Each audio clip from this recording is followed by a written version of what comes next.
Friends, in the earlier videos, we assessed the impact of Trump version 2 administration on India, and I also thank the American voters for having made America the most important thing for them. Rashtra Pratham, as we say it, no doubt, no different. Well, let's come to the economics and commerce parts of it. India approximately exports about $80 billion dollars to United States, and we import close to about $50 billion. This is I'm talking based on an estimated number for 24, 25. So in effect, we have a trade surplus with the United States.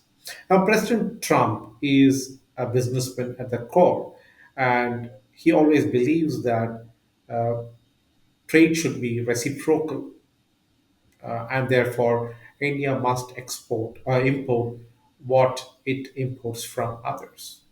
And while we talk about this, we all know that we enjoy the cost of labor advantage in India, and we have now access to research. We are able to produce value engineered goods. And in fact, I do not know how many of you know that from a few thousand crores today, India exports about 21,000 crores of defense equipment.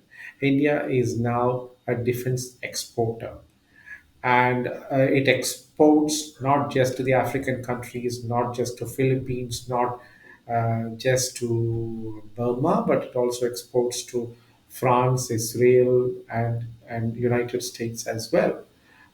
Certain items. So I think one of his most important agenda as far as trade and commerce would go would relate to IPR protection, would relate to defense exports to India, as India is wooed by both Russia and United States for import of defense equipment.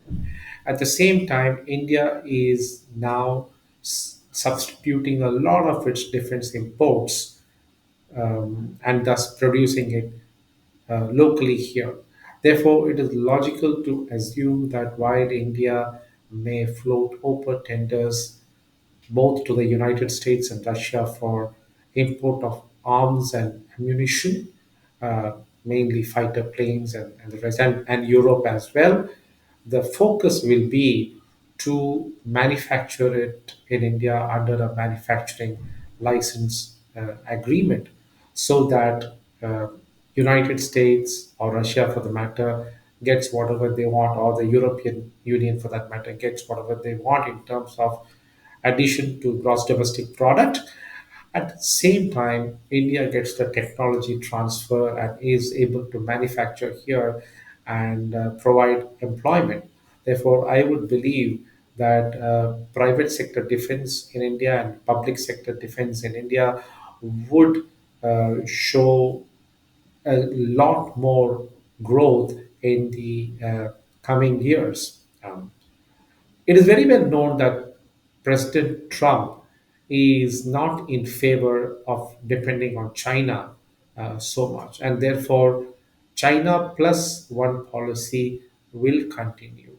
And the China plus one policy means actually manufacturing in India for most parts, because other economies in the region like Thailand or Philippines do not have that kind of manufacturing base as India has, simply because of its size. But nevertheless, they will give a lot of competition to India. So, therefore, I would believe that the economic and commerce policies between both the countries would be pragmatic, practical, give and take where there is value add, and focus on developing of the GDP for both the countries and making it a win-win situation. Thank you.